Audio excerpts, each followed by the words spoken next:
Bem-vindo, bem-vinda. Hoje, reflexões sobre os desafios da vida contemporânea.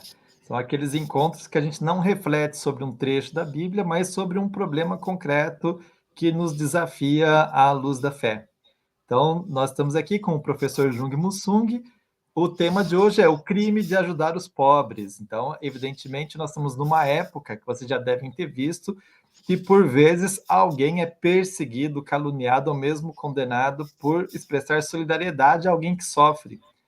Como exemplos internacionais, a gente poderia dizer a capitã do barco que fazia resgate dos migrantes no mar Mediterrâneo, ou um grupo de cristãos italianos no alto dos Alpes, congelados, que serviam alimento àquelas pessoas que estavam passando por ali.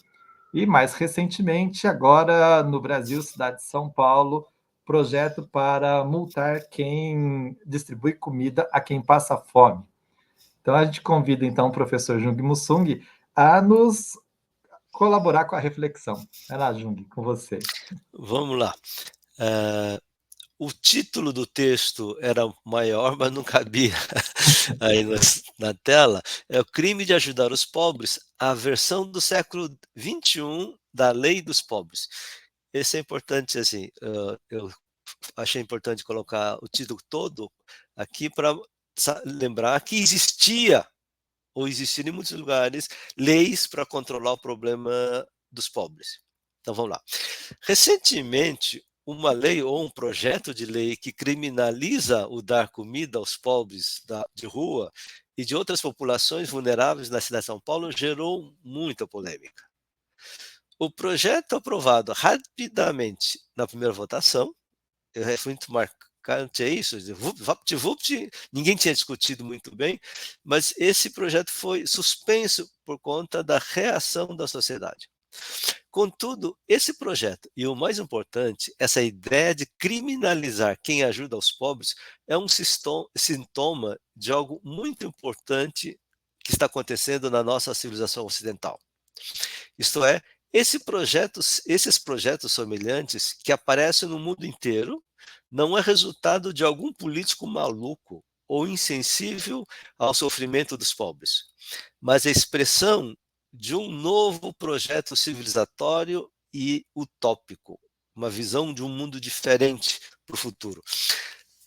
Em todas as civilizações, quando ocorrem profundas mudanças tecnológicas, e com isso mudam os processos de divisão social do trabalho, e as sociedades mudam e surgem grandes problemas e desafios, especialmente o que fazer com aqueles trabalhadores que não se encaixam e não são mais úteis, entre aspas, a nova divisão social do trabalho. Isto é, os pobres e os trabalhadores excluídos do novo sistema de trabalho.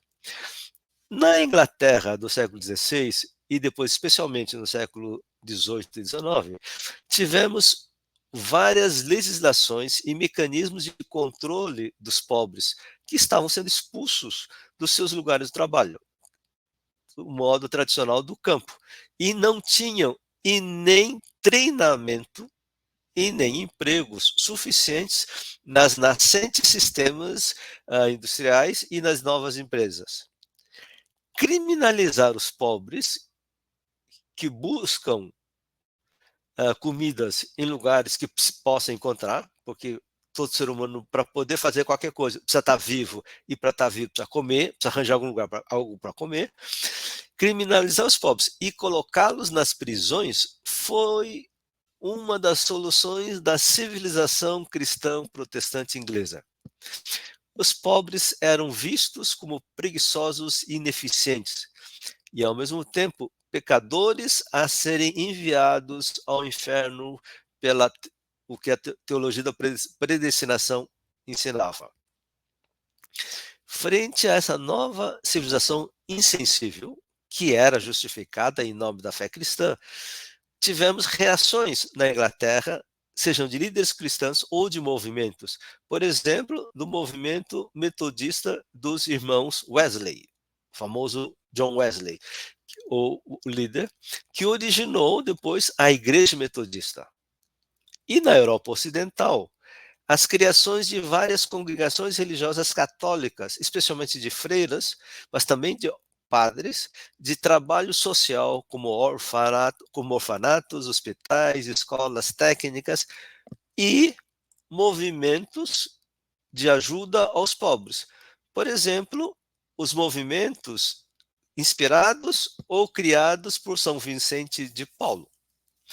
Enquanto não surgiam, na época, projetos políticos sociais, que depois seriam chamados de Estado de Bem-Estar Social, eram esses movimentos religiosos, sejam metodistas, congregações religiosas e outros movimentos, que respondiam aos sofrimentos dos pobres ou dos que se tornaram pobres por conta das mudanças tecnológicas e sociais.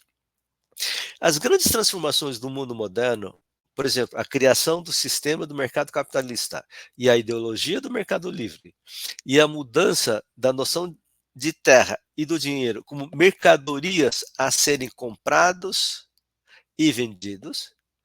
Vale a pena ler o livro do Karl Polanyi, A Grande Transformação. Essas grandes transformações mudaram a visão e a organização da vida humana e da sociedade.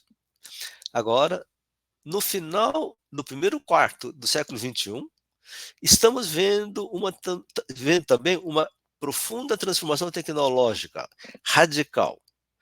A inteligência artificial generativa. Esse é o tema que a gente vai ter que pensar por muito tempo ainda.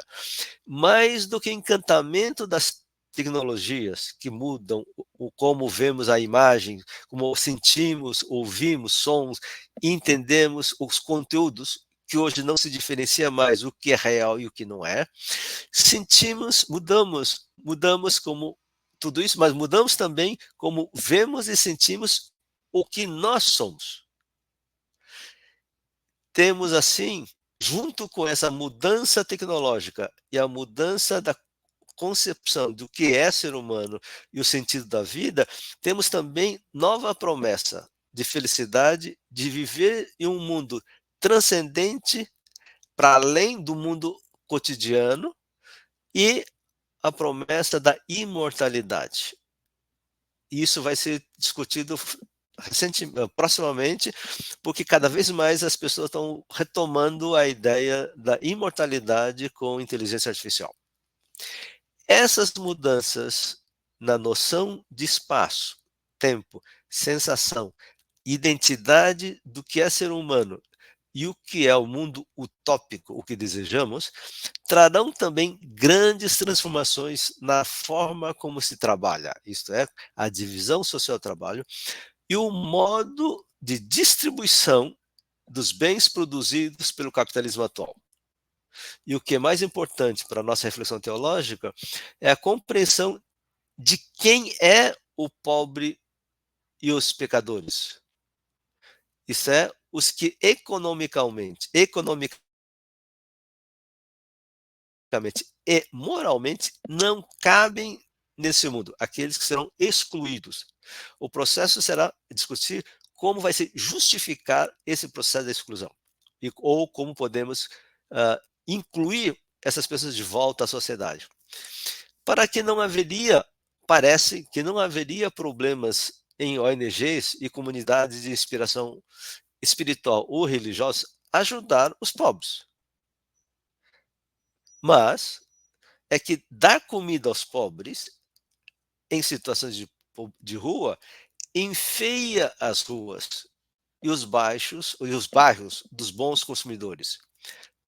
Assim como ajudar e apoiar os imigrantes que buscam sobreviver incomoda, então, ajudar imigrantes incomoda os nacionais. Daí o tema do nacionalismo, os chamados cidadãos. Por isso poderia ser resolvido com o aumento de trabalhos sociais do Estado, mas com a luta do neoliberalismo e com a imposição da ideologia neoliberal no mundo, essa ajuda aos pobres foi diminuído. Esse papel do Estado social de cuidar das questões sociais. Com isso, na época em que uma civilização que tinha orgulho de ser cristã, isto é, de viver como Jesus ensinou e de ajudar os pobres, mesmo que fossem somente com uma esmola, nessa época do passado, era inimaginável políticos e líderes religiosos defenderem a criminalização de ajuda aos pobres. Isso era coisa só dos maus. Mas, com o exemplo que nós demos acima, né, seja no Brasil ou em outros lugares, então, se nós não prestarmos atenção, logo temos pequenas mudanças legais. Então, vai parar que se diminuir, pararam o processo da lei de criminalização, mas aos poucos vão oferecer, vão propor pequenas mudanças legais que dificultarão cada vez mais a ação solidária aos pobres. Vai passar essas leis sem sentido, sem as pessoas sem perceber o que está acontecendo. Ao invés de ampliar ações de bem-estar social dos pobres e vulneráveis, os estados e igrejas poderão e tendem a caminhar numa direção contrária. O que mostra que devemos defender não somente direitos humanos como termo geral, mas as leis concretas que defendam os direitos humanos fundamentais de todos os seres humanos. Pois não podemos esquecer que as leis que realmente funcionam, os que forçam as pessoas e o Estado a agir, são as leis assinadas pelo Estado. A fé cristã nos inspira a lutar por um mundo mais justo. E essa fé, portanto, precisa ser articulada de modo eficiente com a criação das leis e políticas sociais do Estado em favor de todas as pessoas. Por isso, a importância da relação entre fé e política, pois sem ação política que mantenha leis de defesa das pessoas vulneráveis e sem estados, sem políticas de estados de bem-estar social, a tendência é a situação ficar muito mais difícil.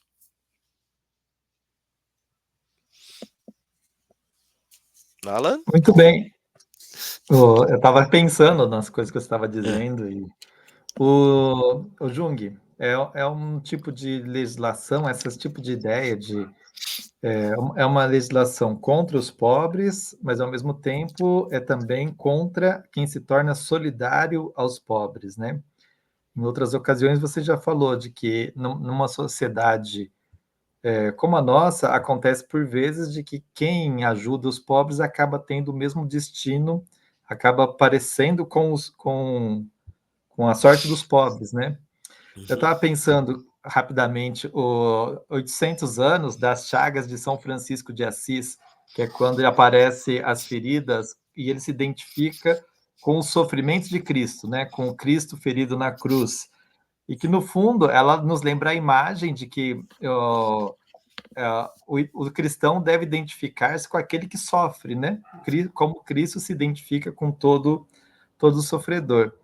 A passagem bíblica, Jung, de Mateus, que diz: tive fome e me desse de comer, e diz para o outro: tive fome e não me desse de comer, não é um critério ético para os cristãos refletirem sobre esse tipo de ação? É, mas o problema é que a noção de cristão mudou. Então, como dizia aqui no texto, né, sempre tivemos pessoas assim, sempre tivemos governantes que faziam essas de criminalizar os pobres, mas você não podia fazer em nome da fé cristã, ou as pessoas, líderes religiosos, tinham vergonha de dizer, olha, tudo bem, não faz, mas é bom que vocês façam. A igreja não faz tanto, mas apoia, ajuda. Hoje há um processo de criminalização e de torná-lo como pecador a pessoa que ajuda os pobres. Ajudar o pobre é ir contra a vontade de Deus, porque a vontade de Deus é que o pobre sofra, entre aspas, brincando, dizendo assim, a ideia, Deus já decidiu que vai para o inferno, porque são pobres, e o sofrimento deles é como aprendizagem para ir para o inferno. Por isso você não pode ajudar os pobres. Ou há muitas religiões antigamente que falavam, ou ainda se diz, que teu sofrimento de hoje é resultado dos pecados anteriores, portanto, das encarnações anteriores, portanto, eu não posso ajudar você. Porque se ajudar você, eu atrapalho o seu processo de purificação dos pecados anteriores. Isso não era aceito pelo cristianismo. E por que isso é importante marcar essa diferença do cristianismo com outras religiões? Porque no mundo ocidental que nós vivemos, a ideologia religiosa ou a visão religiosa mais importante é o cristianismo. E isto tá assim, as pessoas aceitam normalmente. Não é isso mesmo. Então, eu acho que é preciso, não sei o que fazer diretamente agora, mas assim, tomar consciência de que o mundo mudou. A visão sobre o que é Bíblia, o que é Jesus, o que é cristianismo mudou. É uma luta teológica profunda, importante hoje, de rediscutir o que Uhum. significa ser Jesus. Uhum. A ponto de que a gente pode ter atitudes cristãs em nome de Jesus que vão contra aquilo que ele ensinou. Assim, que não é à toa que São Francisco também teve problemas, né, assim, gente, faz parte da história do cristianismo. O próprio Wesley, ele era padre anglicano e morreu fora da igreja, Uhum. né. Ele teve que Bem, criar a nova igreja, né. eu, nosso tempo está acabando. Eu acho que fica aqui uma mensagem de que existem elementos desta conjuntura que fazem parte de uma necessária crítica teológica, né? E que é Uhum. importante que a gente aprofunde esses elementos para que a gente possa ajudar a discernir essas falsas imagens, mesmo que utiliza o nome do cristianismo para fazer o oposto daquilo que Jesus Cristo pregava, né? Então, É isso? Tá bom, até é, mais. até. Nossa solidariedade a todos aqueles que têm um compromisso, trabalham e que dão de comer a quem tem fome, dão de beber a quem tem sede. Um abraço, Jung. Até.